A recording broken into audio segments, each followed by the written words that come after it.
Ассалаумағалейкум ардақты көрермен. Эфирде әдеттегідей салықтық сауатыңызды арттыруға сеп болатын халық пен салық бағдарламасы. Студияда Қайрат Сәбетбекұлы.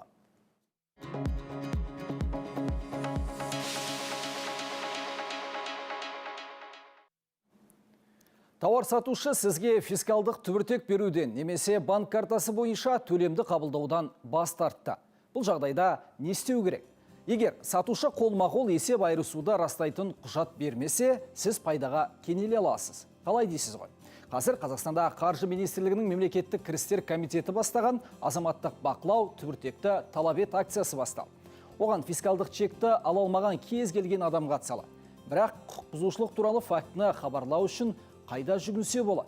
Және біз қандай бонус туралы айтып отырмыз? Бұл акцияға кез келген ниет білдіруші Қазақстан азаматы қатыса алады. Бар болғаны тегін мобильді қосымшаны App Store немесе Play Market жүйелерінен Вайпен кэшбэк деген мобильді қосымшаны жүктеп алса болғаны.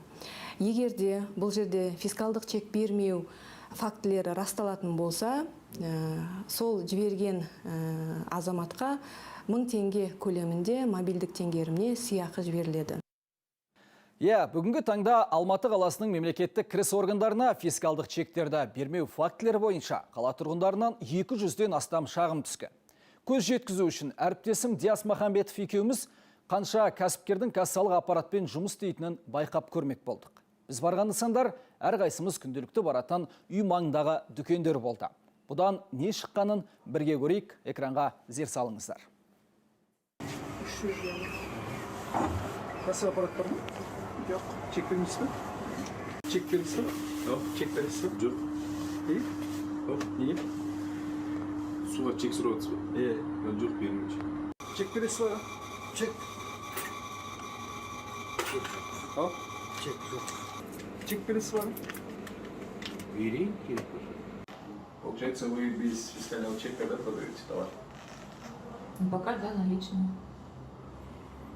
То есть чек вы не сможете, да, предоставить? Сейчас нет. Чек предоставляете, да, как? Фискальный чек. Если картой, да. А вот если наличкой? А зачем? Мне предъявить надо. Вообще нет. А у вас на товар чек предоставляется? Да, конечно. Да? Чек керек бізге. Қалысы. Фискальный чек ше, жай. Онда чек жоқ. Жарайды, қасиет жоқ. Кассалық аппарат жоқ па? Жоқ. 2 сағат ішінде 30-ға жоқ дүкенге барып қайттық. Соның жартысы әртүрлі себептермен түбіртек беруден бас тартты. Алайда көп жағдайда сатып алушылардың өздері чек сұрамайтынын жеткізді. Айта кету керек, чек бермесе бірінші ескерту жасалады. Егер факт қайталанса, кәсіпкерге айыппұл салынады. Оның мөлшері әр субъект үшін әртүрлі. Ал егер тауар сапасыз болса, не өнімдердің жарамдылық мерзімі өтіп кетсе, не істеу керек? Бұл жағдайда тауарды сатып алудың жалғыз дәлелі осы фискалдық түбіртек болып табылады. Бірақ тұтынушы құқығы бұзылған жағдайда қайда бармақ керек? Тұтынушының құқығы бұзылған жағдайда тұтынушылардың құқықтарын қорғау комитетінің, департаментінің жедел желілері барлығымыз комитеттің сайтында көрсетілген. Ол тараптан бөлек комитеттің сайтында біздің мекен жайларымызда телефон номерлеріміз көрсетілген.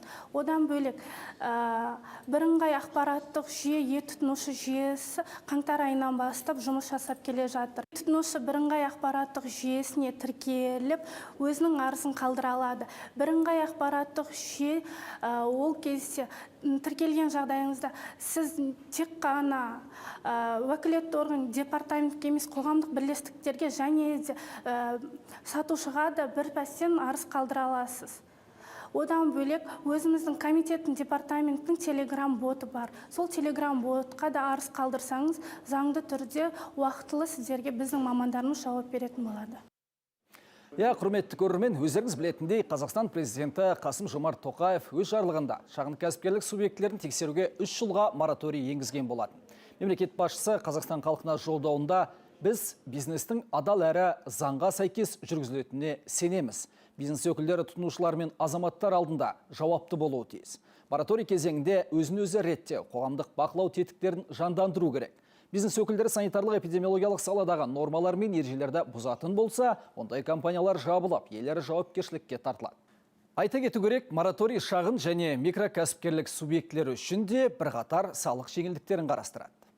Ранее бизнесмены платили...